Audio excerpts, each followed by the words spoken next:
55 gün böyle kaymakrolarımız ama tarafın yitene 75 gün kalıyor.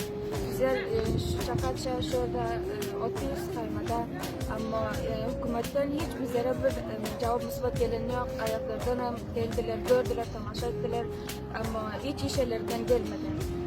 Ya bu kitapçıların muştu zor ya akılsız zor ki bunların iş kayısına bunların zor yetişemiyor. Ya hükümetin özeli bak ki hiç iş elinden gelmiyor. Cevap yok. Oğlum hayatlar geldi bir hafta vakit verdiler, bir hafta sem doldu iş etmediler. O son yeni hayatlar geldi, yine 3 gün vakit verdik, yine iş etmediler. O son Yunan'a vardık, Yunan'a da 3 gün vakit verdi, bana bugün doldu. Ama hiç işlerinden gelen yok. Bilmesek ne için ya? Bizler Türkmen ya, bizler zayıf görüyorlar ya özleri. Onlar bilen eli bakıp, onların iştadet bilen yoklar.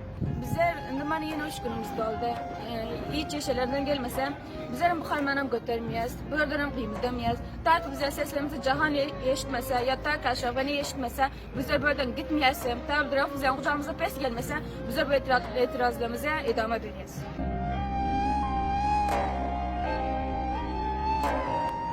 در افغانستان ما در این مملکت ما هیچ یک به انسان ارزش قائل نیستن حتی یک کودک است یک طفل است مجرم گرفتار میکنن گفتم نه یا زور داشته باشی در این وطن یا زر اما عبدالرؤف جان هیچ کدام از این ندارد چون ناتوان است ضعیف است غریبکار است خدا دارد ملیت دارد گفتم نه به خاطر چوکی به خاطر مقام به خاطر موقع به خاطر دنیا دولت به خاطر منافع شخصیشان این حالی دست قرار ندن و امروز از این معامله نکنن چون اگر اولاد